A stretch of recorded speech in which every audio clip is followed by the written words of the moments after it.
Picture this. It's a Tuesday night. You're sitting at your kitchen table, phone in one hand, bank app open on the screen. You just got paid 2 days ago. Direct deposit hit like clockwork, just like it always does. And somehow, you're already doing the math on how to make it stretch to the 15th. The rent is covered. The car payment went through. The groceries are handled. And yet there is this quiet, suffocating feeling that nothing is actually moving forward. You're not broke, you're not in crisis. But you're not free either. You're just running the same loop, month after month, year after year. Here's the thing nobody talks about. The people who designed the financial system you're living inside, the credit card companies, the auto lenders, the big banks, the subscription platforms, they didn't design it to help you build wealth. They designed it to keep you spending just enough to feel okay, but never quite enough to feel free. And the worst part, most of the financial advice being handed to you every single day is built on that same foundation. It sounds responsible. It sounds smart, but it keeps you exactly where you are. What you're about to hear isn't a list of tips. It isn't a checklist. These are 15 rules that operate on a completely different logic than what you've been taught. Some of them will feel obvious once you hear them. Others are going to genuinely change the way you see every dollar you earn. Let's get into it. Rule number 1. Your income is not your wealth. This one breaks people's brains when they first really hear it, because for your entire working life, you've been trained to think the goal is a higher salary, get promoted, earn more, make 6 figures, and every raise feels like progress. But here's what the data actually says. According to the Federal Reserve's survey of consumer finances from 2023, the median American household earning between $75,000 and $100,000 per year holds a net worth of just over $200,000, a significant chunk of which is home equity. Strip that out and the actual liquid wealth picture becomes far more fragile than the income number suggests. Income is a rate. Wealth is a stock. You can earn $120,000 a year and have zero net worth if your spending matches your income. And in America, for millions of working professionals, it does exactly that. The rule is simple. Stop measuring your financial progress by how much you earn. Start measuring it by how much you keep, how much you own, and how much you've deployed in assets that work while you sleep. Your salary is just the raw material. What you build with it is entirely up to the rules you follow. Rule number 2. The first bill you pay every month must be to yourself. Most Americans pay everyone else first. The landlord, the mortgage company, the credit card, the car lender, the insurance. By the time all of that is done, whatever is left over might go to savings, if there's anything left at all. But according to a 2024 Bankrate survey, nearly 60% of American adults say they couldn't cover a $1,000 emergency from savings alone. That's not a budgeting failure. That's a sequencing failure. The structure of how money flows out of your account is the problem. The fix isn't discipline. It's automation. Before rent, before the car payment, before anything else moves, a fixed amount goes to a savings or investment account on payday. Even if it's $50 to start, even if it's $100, the dollar amount matters far less than the habit of paying yourself first every single time without thinking about it, without deciding month by month whether you can afford it. You cannot afford not to. That's the rule. Rule number 3. Lifestyle inflation is the enemy that never announces itself. You got the raise. Maybe it was $5,000 more per year. Maybe it was $15,000. And within about 3 to 6 months, you can barely feel the difference. The apartment got slightly nicer. The car payment got slightly higher. The vacations got slightly longer. Life expanded quietly to absorb the new income, and nothing fundamentally changed. This is called lifestyle inflation, and it is the single most reliable mechanism for keeping high-earning Americans financially stuck. The Bureau of Labor Statistics Consumer Expenditure Survey consistently shows that American households spend over 90% of every income increase within the first 12 months of receiving it. $9 out of every 10 new dollars earned disappears into an upgraded version of the same life. The rule here is non-negotiable. Every time your income goes up, the percentage of that increase that goes directly to savings or investments must go up first, before your lifestyle sees a single dollar of it. Ideally, 50% of every raise you ever get should never touch your checking account at all. Rule number 4. Debt that doesn't build anything is quietly destroying everything. There are 2 kinds of debt. Debt that buys an asset that can appreciate or generate income. A home mortgage in a market with long-term demand, a business loan that generates revenue, a student loan for a degree with real earning power in the actual job market. And then there's the other kind. The credit card you carry a balance on because you bought things that are already gone. The personal loan for the vacation. The car loan for the vehicle that depreciates the moment you drive it off the lot. According to the Federal Reserve's G.19 Consumer Credit Report from 2024, Americans are carrying over $1.1 trillion in credit card debt. The average household that carries a balance is paying somewhere between 18 and 24% annual interest. That's not debt.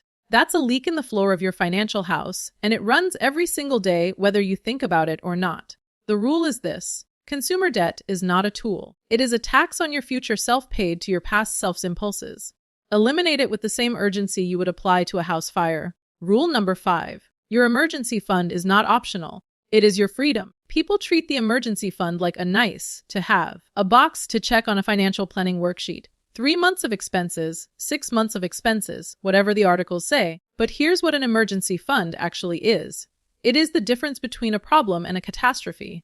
A car repair is a problem if you have $2,000 in a savings account. It is a catastrophe if you don't, because now you're putting it on a credit card at 22% interest, and a $300 repair turns into a $450 repair by the time you've paid it off 8 months later. More importantly, your emergency fund is what makes it possible to make decisions from a position of strength instead of panic. You can leave a toxic job if you have a runway. You can negotiate a salary instead of accepting the first offer if you're not desperate. You can take a calculated risk on a new opportunity if you know your bills are covered for 6 months no matter what happens. According to Pew Research from 2020, 3 Americans with no emergency savings are 3 times more likely to take on high-interest debt after an unexpected financial shock. The fund isn't just savings. It's psychological armor.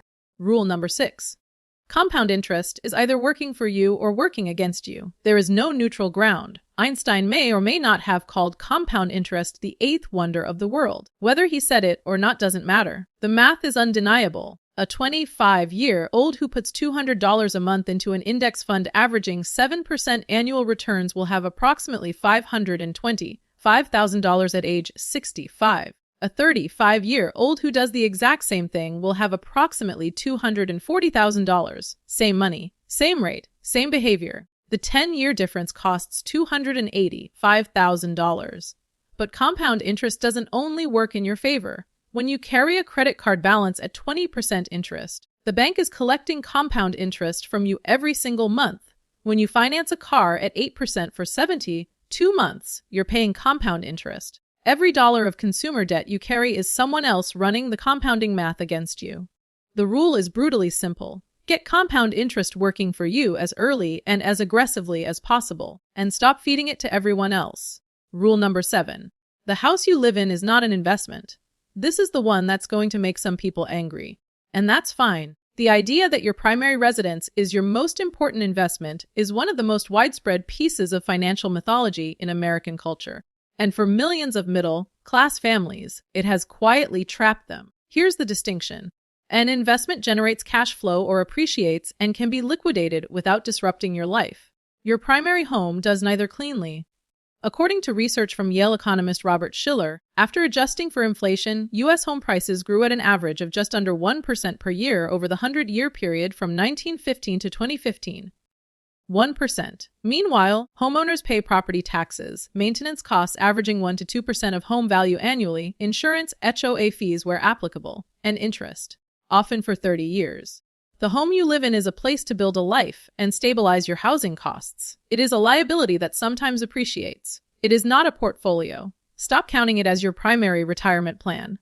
Rule number 8. Frugality has a ceiling. Income has no ceiling. There are 2 levers on your financial life: what you spend and what you earn. Most personal finance content is almost entirely obsessed with the first lever. Cut the lats. Cancel the subscriptions. Pack your lunch. Drive a used car. And yes, cutting unnecessary spending matters. But it has hard limits. You can only cut so far before you're just making your life miserable with no material impact on your wealth trajectory. The second lever, income, has no mathematical ceiling. a second income stream, a higher value skill, a raise negotiated strategically, a side business, a consulting arrangement, freelance work in your area of expertise. According to the Census Bureau's 2024 data, households with more than one income source have a median net worth roughly 2.5 times higher than single income households at comparable spending levels. You cannot frugality your way to financial freedom if your base income is insufficient. Optimization without expansion is just rearranging deck chairs.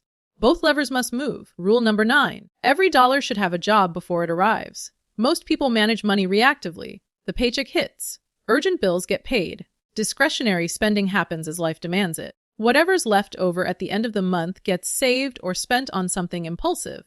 This is called spending by default, and it is the reason most Americans feel like their money disappears without explanation. The alternative is telling every dollar where to go before it arrives. This is not a budget in the boring, restrictive sense. It's a monthly intention. Rent takes this amount. Transportation takes this amount. Groceries take this amount. Savings gets funded first. Investment accounts get funded second. What's left after all of that is your true discretionary income. And you can spend that without guilt because the important work has already been done. According to CFPB research from 2023, households that use any form of structured spending plan accumulate 3 times more savings over a 5-year period than those who don't, even when controlling for income levels. The plan doesn't have to be perfect, it just has to exist. Rule number 10, you are being marketed to every single hour of every single day, and most of it is working. The average American is exposed to somewhere between 4,000 and 10,000 advertisements per day. According to marketing industry estimates, every single one of those advertisements has one purpose: to create a feeling of inadequacy, desire, or urgency that results in you spending money. The car commercial doesn't just show a car. It shows a version of your life that feels just slightly better than the one you're living. The credit card commercial doesn't just show a card. It shows a frictionless, rewarding, aspirational existence that you are apparently missing out on. Understanding this isn't enough on its own, but naming it creates a pause. The next time you feel a sudden, urgent desire to upgrade something in your life, ask yourself honestly, where did this desire come from?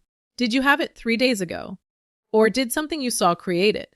According to a 2024 study from the Urban Institute, Americans spend an average of 18% of their discretionary income on what researchers classify as aspirational consumption.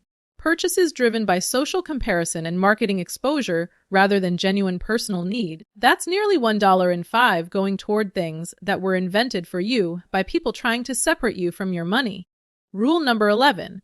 Net worth is the only scoreboard that matters. Americans have an uncomfortable relationship with wealth comparison. But here's a useful truth. Most of what you compare yourself to financially, your neighbor's house, your coworker's car, your friend's vacation photos, is funded by debt and is not evidence of wealth. It is evidence of consumption. The person driving the $60,000 leased SUV may have a net worth of 0. The person driving the 12-year-old paid-off sedan might have $300,000 in index funds. Net worth is assets minus liabilities.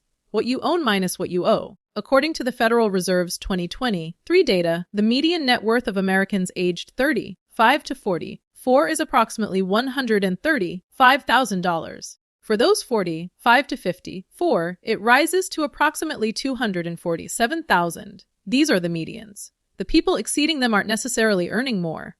They're keeping more. They're building assets. They are playing the long game on a scoreboard that doesn't show up at the neighborhood barbecue or in the work parking lot. Track your net worth monthly. Watch that number grow. That number is the truth about where you're headed. Rule number 12. The insurance you ignore is the risk that will ruin you. Nobody wants to think about insurance. It costs money every month and feels like paying for something you're never going to need until you need it. And then it's the difference between a devastating financial event and a manageable one. According to a 2023 study published by the American Journal of Public Health, medical debt remains the leading cause of personal bankruptcy in the United States, affecting roughly 500,000 families annually. The majority of those families had some form of health insurance. The ones who had no coverage or inadequate coverage faced the full weight of costs that can run into the hundreds of thousands of dollars in a serious medical event. Disability insurance is even more overlooked. The Social Security Administration estimates that 1 in 4 Americans entering the workforce today will become disabled at some point before retirement. Yet according to the Bureau of Labor Statistics, fewer than 40% of private sector workers have access to employer-sponsored long-term disability coverage.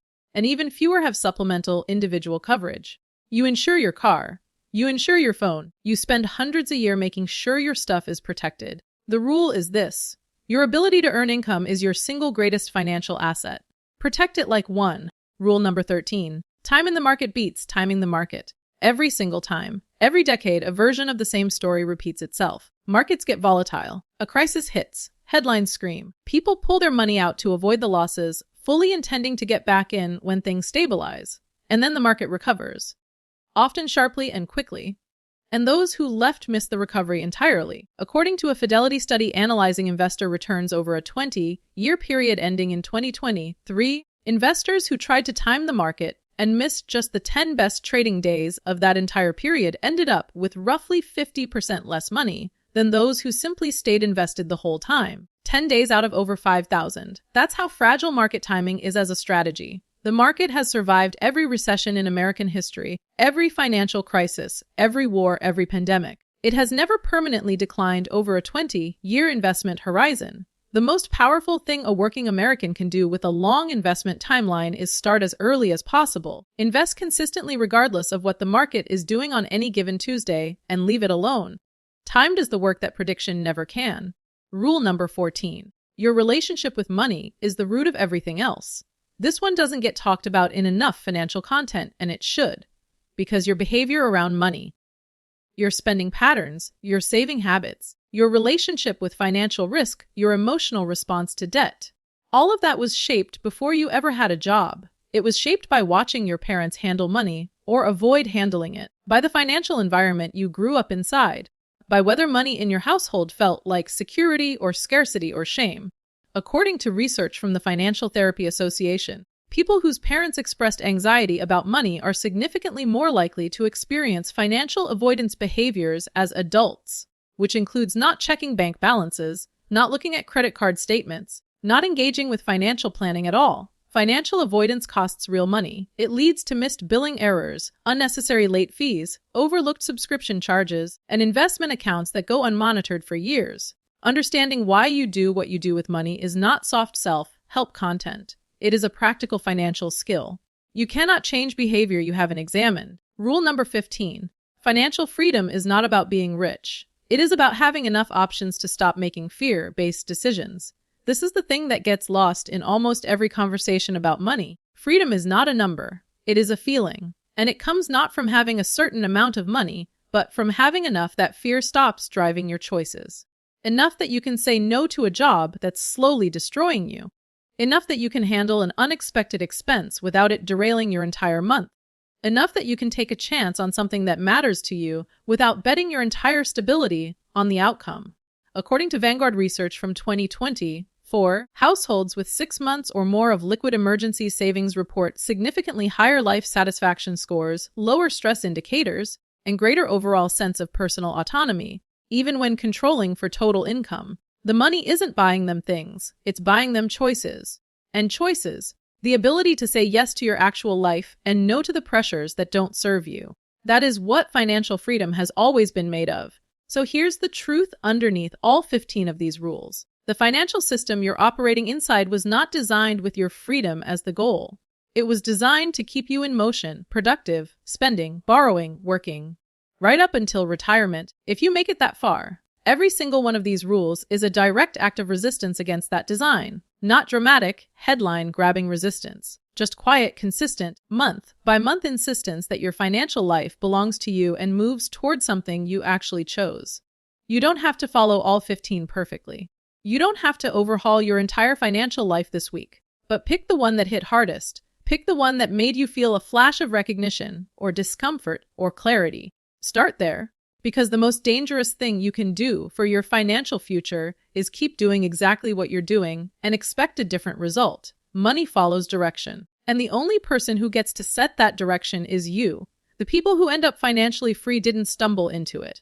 They made a quiet decision at some ordinary moment to stop letting the system make their financial choices for them. That decision is available to you right now. No raise required, no windfall necessary, no perfect moment waiting somewhere down the road. The moment is now, and it costs nothing to begin.